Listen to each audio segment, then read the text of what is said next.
O Granato tinha uma liderança muito grande, ele aglutinava as pessoas, ele conseguia, às vezes ele bolava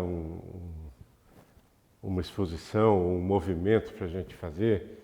Ele tinha uma liberdade muito grande de ação, de atitude. Era quase uma vida de performance, era uma ligação muito grande entre a vida e a arte para o Granato. Era praticamente uma coisa só. Toda a atitude que ele tinha, assim, aquela movimentação, aquela simpatia e aquela capacidade de se relacionar com as pessoas, era praticamente os gestos que ele tinha no desenho, que era espontâneo, era solto.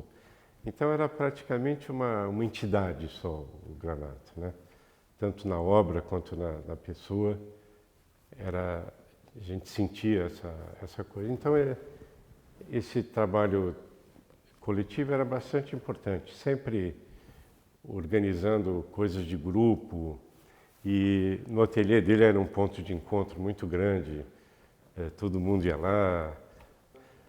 Tudo que o Granato fazia tinha esse sentido de movimentar, de fazer uma coisa para frente, de propor sempre, mesmo no plano estético, um trabalho assim que havia um diálogo, e sempre um diálogo visando uma esperança, visando uma coisa mais progressista. Então essa tinha uma atitude muito política grande também, de você fazer desse movimento coletivo uma forma também de sensibilizar as pessoas, a sociedade, para que o gesto, que o movimento, que a própria vida podia construir uma liberdade também em relação ao que a gente vivia. É interessante, cada um tinha a sua linguagem mesmo, né? Quer dizer, o trabalho do Granato era do Granato, o do Gershman era do Gershman, o meu era o meu, o do Aguilar era do Aguilar. Quer dizer, cada um tinha uma característica muito própria de linguagem.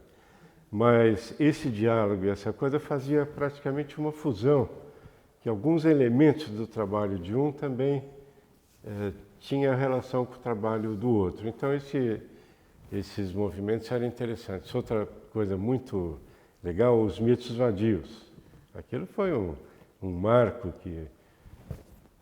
que agora está sendo estudado, está sendo pesquisado. E o Granato e o Hélio de Sica que organizaram tudo, né? Desde os contatos no Rio, aqui em São Paulo, toda a infraestrutura de montar toda aquela performance, aquele cenário todo, aqueles elementos visuais que iam compor um trabalho coletivo. Então essa agregação era muito bonita. Tinha uma ligação muito grande entre a vida do Granato e a arte do Granato. Então praticamente era só uma entidade, toda a delicadeza dele que se traduzia no gesto, a rapidez de pensamento, o pensamento além de pensar uma coisa não só para hoje, mas uma coisa que tivesse uma consequência histórica para o futuro. Então, todo o gesto, até o carinho do traço do Granato, né? Era o que ele era. Uma vez a gente precisou de um documento dos mitos vadios. Granato, você tem isso? Vem cá. Ele tinha as pastinhas todas organizadas. Pegou a pastinha dos mitos vadios, tinham todas as fotos, todos os detalhes, todas as publicações. Então o Granato tinha uma organização muito grande. Quando a gente viajava, tinha uma malinha que era muito engraçada. Tinha o cortador de unha, tinha tudo organizado. Assim. O Granato abria a malinha dele e falava, mas como, Granato, que você tem tudo isso organizadinho? E tinha lá. E a gente vê no trabalho dele, embora você tenha essa liberdade muito grande, ele pensava o trabalho antes de fazer. Quer dizer, cada cor não é uma cor aleatória, tem sempre uma relação com o que ele está fazendo.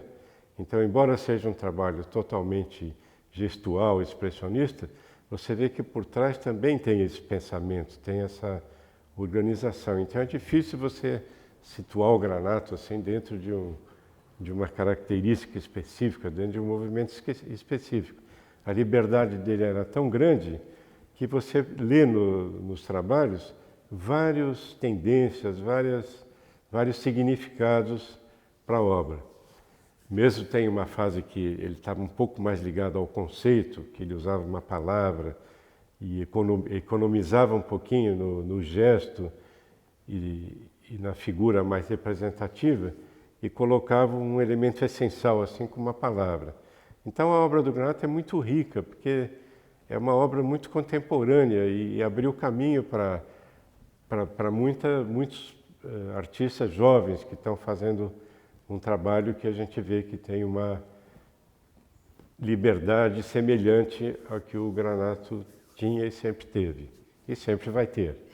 Então existia essa ruptura já de fazer uma arte que fosse tivesse um compromisso maior com o espectador, com o público, e uma ruptura muito grande de linguagens, quer dizer, não era mais só a telinha, o cavaletinho, mas era uma amplitude muito grande. O próprio corpo, o Granato, por exemplo, trabalhava o corpo, ele envolvia outras pessoas, onde ele usava tinta e aquela fusão, aquele movimento do próprio corpo ia criando uma nova relação visual com a cor, com o próprio espaço. Então toda essa fusão, toda essa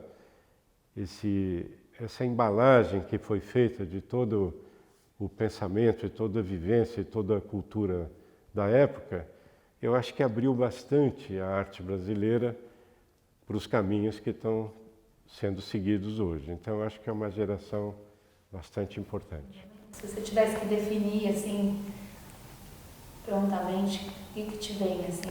O Granato? Um querido amigo que a gente viveu muitas coisas juntas e mesmo assim as conversas mais pessoais da vida e tudo.